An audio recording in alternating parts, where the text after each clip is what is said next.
कोई ऐसा कहता होगा कि अन्ना जागे हो जाओ और आप सो जाना, आप नींद में आना ना। अरे आपका बड़ा कर्तव्य है ना ये देश के लिए।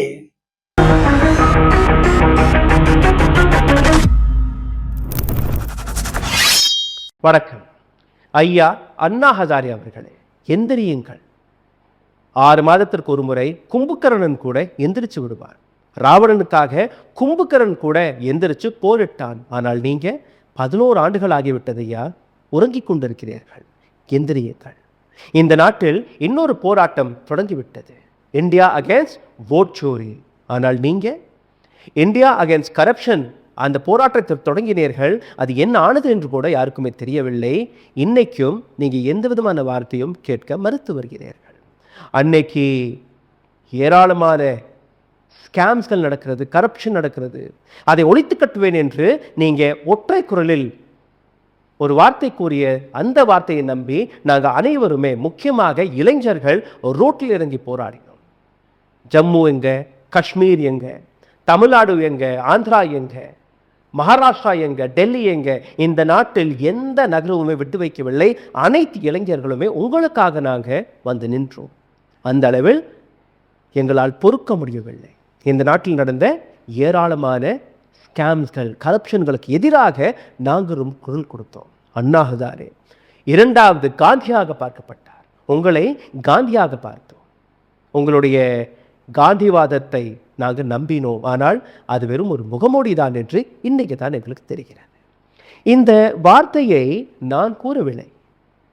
இவருடைய கிராமம், இவருடைய நகரம், இவருடைய மாநிலமான மகாராஷ்டிராவில் இருக்கக்கூடிய பூனா என்கிற இந்த நகரத்தில் சிவரொட்டியாக, வால் போஸ்டராக அங்கு இருக்கக்கூடிய மக்கள் ஒட்டியிருக்கிறார்கள்.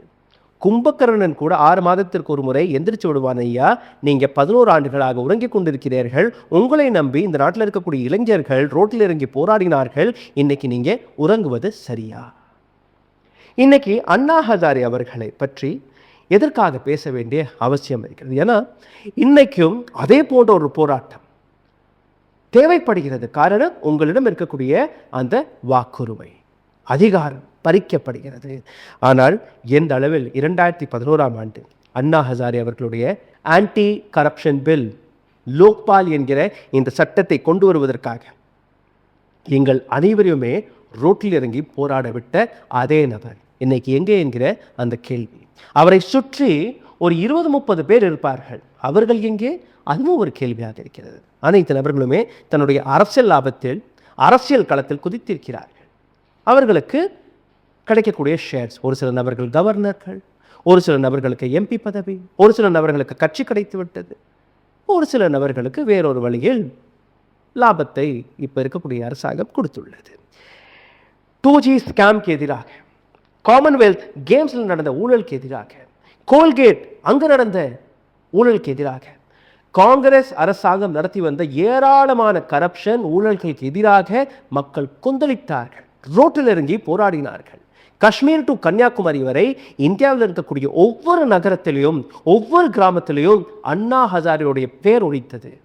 அவரை காந்தியாக பார்த்தார்கள். ஆனால் அது ஒரு போலி நாடகம் என்று இன்னைக்கு தான் தெரிகிறது. ராம்லீலா மைதானத்திற்கு காலேஜை கட்டடித்து, ஆஃபீஸை கட்டடித்து அனைத்து நபர்களுமே அண்ணா ஹசாரேவுடைய அந்த உண்ணாவிரத போராட்டத்தில் கலந்து கொண்டார்கள். 74 வயது அப்போ அவருக்கு. எக்ஸ் ஆர்மி டிரைவராக இருந்து ராலேகாவ் சித்தி என்கிற ஒரு கிராமத்திலிருந்து வந்த ஒரு சாதாரணமான நபர் இந்தியாவிற்காக எந்த அளவில் போராடுகிறார் என்கிற அந்த கதறல் இந்த நாட்டில் இருக்கக்கூடிய ஒவ்வொரு நபர் மனதிலும் ஒலித்தது. இந்தியா அகேன்ஸ்ட் கரப்ஷன் என்கிற இந்த போராட்டம் இந்தியாவின் சுதந்திர போராட்டத்தின் டிஎன்ஏவுடன் ஒப்பிட்டு பார்க்கப்பட்டது. எப்படி சுதந்திர போராட்டத்தில் ஒரு அமைதியான முறையில் காந்தி அவர்கள் போராடினார்களோ அதே போன்று அண்ணா ஹசாரேயும் ப்ரொஜெக்ட் செய்தார்கள். இந்தியாவில் எந்த விதமான கரப்ஷன் நடக்காது என்று நாம் அனைவருமே நம்பினோம். ஆனால் இன்னைக்கு அதே போன்ற கரப்ஷன், அதைவிட பல மடங்கு அதிகமான கரப்ஷன் நடந்து கொண்டிருக்கிறது. ஒரு பக்கம் அடானி, ஒரு பக்கம் அம்பானி. ஒட்டுமொத்த இந்தியாவையே நீங்கள் எழுதி கொடுத்து விட்டீர்கள். அண்ணா ஹசாரே அவர்கள் அமைதியாக இருக்கிறார். மீடியா கவரேஜ், ஒவ்வொரு நபர் கையிலும் அந்த தேசிய கொடியை நீங்கள் பார்த்தீர்கள். சின்ன சின்ன குழந்தைகளிலிருந்து முதியோர் வரை ஒட்டுமொத்த இந்திய ரோடுகளில் அண்ணா ஹசாரேவுடைய ஆன்டி கரப்ஷன் போராட்டம். இந்தியா அகேன்ஸ்ட் கரப்ஷன் என்கிற பெயரில் நாம் அனைவருமே குதித்தோம். ஆனால் நாம் ஏமாற்றப்பட்டோமா என்கிற அந்த கேள்வி இன்னைக்கு கேட்கப்படுகிறது. பூனாவில் அண்ணா ஹசாரேவை இந்த வால் போஸ்டரை வைத்து கேலி கேட்டு விட்டார்களாம், ட்ரோல் செய்து விட்டார்களாம். இதை பொறுத்து கொள்ள முடியாத அண்ணா ஹசாரே மீண்டும் ஒரு முறை டெலிவிஷன் ஸ்கிரீனுக்கு முன்பு வந்தார் 2 நாட்களுக்கு முன்பு. எனக்கு 90 வயது ஆகிவிட்டது, இதற்கு மேல் என்னால் போராடலாம் முடியாது. ஆனால் நான் கொடுத்த அழுத்தத்தால் இந்த நாட்டு அரசாங்கம், மோடி அரசாங்கம் ஏராளமான பில்ஸ்களை கொண்டு வந்திருக்கிறது, சட்டங்களை கொண்டு வந்திருக்கிறது. அதை நீங்கள் நம்புங்கள். கரெக்ட் ஐயா, உங்களுக்கு வயது 90, உங்களால் போராட்டமெல்லாம் செய்ய முடியாது. நாங்கள் தான் தவறு, இளைஞர்கள் தான் இந்த போராட்டத்தை இதற்கு மேல் எடுத்து செல்ல வேண்டும். ஆனால் நீங்கள் எந்த அரசாங்கத்தை பாராட்டி பேசுகிறீர்களோ, என்னால் தான் இந்த சட்டமெல்லாம் வந்தது என்று கூறுகிறீர்களோ, அதற்கான நிலை என்ன, அதையும் நீங்கள் புரிஞ்சு கொள்ள வேண்டும். லோக்பால் மற்றும் லோகாயுக் ஆக்ட் 2013 இதை கொண்டு வருவதற்காக தானே உங்களுடைய போராட்டம். அந்த போராட்டத்திற்கு பின்பு எத்தனையோ வருடங்கள் வரை இந்த லோக்பால் பில்லை இம்ப்ளிமெண்டே செய்யவில்லை. சுப்ரீம் கோர்ட் கொடுத்த அழுத்தத்திற்கு பின்பு, ப்ரெஷருக்கு பின்பு அந்த பில்லை இன்ட்ரடியூஸ் செய்தார்கள். பல் புடுங்கிய சிங்கம் போன்ற இந்த பில் இருக்கிறது. பில் இங்கே கொண்டு வரும்போது ஏதோ ரொம்ப பவர்ஃபுல்லாக தான் இருந்தது. ஆனால் அதில் இருக்கக்கூடிய அனைத்து லிட்டிகேஷன்ஸ்களையும் எடுத்து விட்டீர்கள், அனைத்து ஸ்ட்ராங்கான பவர்ஸ்களையும் எடுத்து விட்டீர்கள். யாரிடம் இந்த பில் இருக்கிறது? யார் இதை இம்ப்ளிமெண்ட் செய்தார்? எந்த பாலிட்டிஷியனை, யார் இந்த கரப்ஷன்ஸ்களை செய்கிறார்களோ அவர்களுக்கு எதிராக தான் இந்த பில் வந்தது.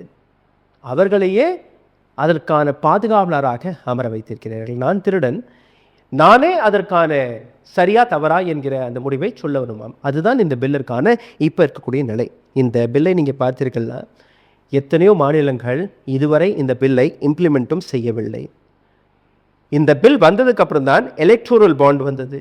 இந்த பில் வந்ததுக்கு அப்புறம் தான் கரப்ஷன், பொலிட்டிக்கல் நெக்ஸஸ் ஏற்பட்டது. இந்த பில் வந்ததுக்கு அப்புறம் தான் ஏராளமான பாலங்கள் இடிந்து விழுந்தது. அந்த பாலங்கள் யாரிடம் கொடுக்கப்பட்டதோ அந்த கான்ட்ராக்டர்கள் மீது எந்த விதமான ஆக்ஷன் எடுக்கப்படவில்லை. அது குஜராத்தாக இருக்கட்டும், பீகாராக இருக்கட்டும், மகாராஷ்டிராவாக இருக்கட்டும். இந்த பில் வந்ததுக்கு அப்புறம் தான் ஏராளமான மக்களுக்கு எதிராக இருக்கக்கூடிய சட்டங்கள் கொண்டு வரப்பட்டது. இந்த பில் வந்ததுக்கு அப்புறம் தான் இன்னைக்கும் இந்த நாட்டில் விலைவாசி உயர்ந்திருக்கிறது. இந்த பில் வந்ததுக்கு அப்புறம் தான் 100, 120, 130 ரூபாய் வரை கொடுத்து நாம் அந்த பெட்ரோலை வாங்கி வந்தோம். இந்த பில் வந்ததுக்கு அப்புறம் தான் பெட்ரோலில் கலப்படம் நடந்து கொண்டிருக்கிறது, எத்தனாலை மிக்ஸ் செய்து விற்று கொண்டிருக்கிறார்கள். இந்த பில் வந்ததுக்கு அப்புறம் தான் விலைவாசி உயர்ந்திருக்கிறது, மக்களுக்கு வேலைவாய்ப்பு கிடைக்கவில்லை. இந்த பில் வந்ததுக்கு அப்புறம் தான் குழந்தைகளுக்கு சேர வேண்டிய கல்வி பிரைவேட் கையில் விற்கப்பட்டது. மெடிக்கல் இன்ஃப்ராஸ்ட்ரக்சர் பிரைவேட் கையில் கொடுக்கப்பட்டது. ஏர்போர்ட்ல இருந்து ரயில்வே வரை அனைத்துமே பிரைவேட்டைசேஷன் என்கிற பெயரில் விற்று வருகிறார்கள். ஆனால் நீங்கள் உறங்குங்கள், யூ பெட்டர் ஸ்லீப். 11 ஆண்டுகளாக நீங்கள் உறங்கி கொண்டிருக்கிறீர்கள்.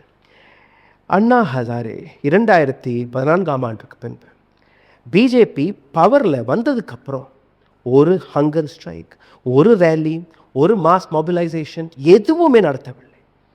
எந்த அண்ணா ஹசாரே யூபி அரசாங்கத்துக்கு எதிராக நின்றாரோ அதே அண்ணா ஹசாரே எதற்காக PM மோடி பிஜேபிக்கு எதிராக ஒரு வார்த்தை கூட கேட்கவில்லை என்று நீங்கள் பார்க்கும்போது Anna Hazare was mobilized by the right wingers என்கிற அந்த உண்மை வெளிவருகிறது. புரிகிறதா? அண்ணா ஹசாரே இந்தியாவை வேக்கப் என்று கூறினார். ஆனால் அண்ணா ஹசாரே இப்போ உறங்கி கொண்டிருக்கிறார். லோக்பால் பில் ஒரு டூத்லெஸ் பில்லாக இருக்கிறதே ஒழிய வேறு எதுவுமே கிடையாது. அண்ணா ஹசாரே செய்தது என்ன? அண்ணா ஹசாரே இந்த நாட்டு இளைஞர்களை ஃபெயில் ஆக்கிவிட்டார். அன்னைக்கு 18, 19 வயதில் இருக்கக்கூடிய காலேஜ் ஸ்டூடெண்ட்ஸ், அண்ணா ஹசாரேக்காக குரல் கொடுத்த அதே காலேஜ் ஸ்டூடெண்ட்ஸ் இன்னைக்கு 30, 35 வயதில் நிற்பார்கள். Anna Hazare didn't want. Anna Hazare did a gimmick. Anna Hazare failed this nation. அண்ணா ஹசாரேயுடன் இருந்த பல நபர்கள் கவர்னராக, அரசியல் கட்சி தலைவராக மாறிவிட்டார்கள். அரசியல் கட்சி உருவாக்க போகிறோம் என்று அரவிந்த் கெஜ்ரிவால் கூறிய போது Anna Hazare சைடாகிவிட்டார். India against corruption என்கிற பேரில் எவ்வளோ பணம் வந்து சேர்ந்ததோ அந்த பணத்திற்கான ஒற்றை ரூபாய்க்கான கணக்கு கூட யாருக்குமே தெரியாது.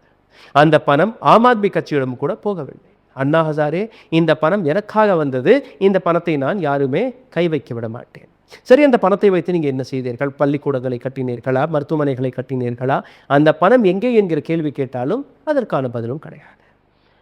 எந்த கரப்ஷனுக்கு எதிராக நீங்கள் நின்றீர்களோ அந்த கரெக்ஷன் இன்னைக்கு நடக்கிறது.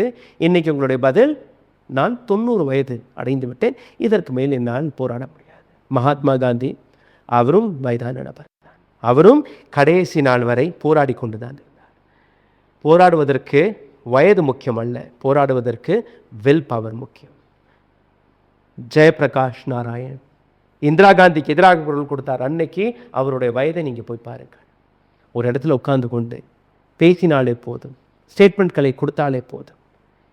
ஒரு நபர் இந்தியாவுடைய 2வது மகாத்மா காந்தியாக கொண்டாடப்பட்டார். அது அவருடைய லெகசி. ஆனால் அந்த 2வது காந்தியாக எந்த பட்டத்தை இந்திய மக்கள் அவருக்கு கொடுத்தார்களோ அந்த பட்டத்தை தூக்கி வீசிவிட்டு ஒரு அரசியல் கட்சிக்காக, ஒரு ஐடியாலஜிக்காக முடங்கிவிட்டார் அண்ணா ஹசாரே. இந்த வீடியோ உங்களுக்கு பிடித்திருந்தால் தயவு செய்து இதை பகிருங்கள். உங்களுடைய கருத்துக்களை கீழே கமெண்ட் பாக்ஸில் எழுதுங்கள். எங்களுடைய உழைப்பு உங்களுக்கு பிடித்திருந்தால் கீழே எழுதியிருக்கக்கூடிய UPI ID வழியாக உங்களுடைய ஆதரவை தெரிவிக்கலாம். நன்றி, வணக்கம். ஊடகம் கார்ப்பரேட் அரசியல்வாதிகளின் கைப்பாவையாக, அடிமைகளாக இருந்தது போதும். இனி சாட்டை எடுத்து சுழற்றும் நேரம் வந்துவிட்டது. ஊடகம் பொதுமக்களாகிய உங்களுக்காக, உங்களாலேயே இயக்கப்பட வேண்டும். ஊடக சுதந்திரத்திற்காக உங்களின் பங்களிப்பை இன்றே அளித்திடுங்கள்.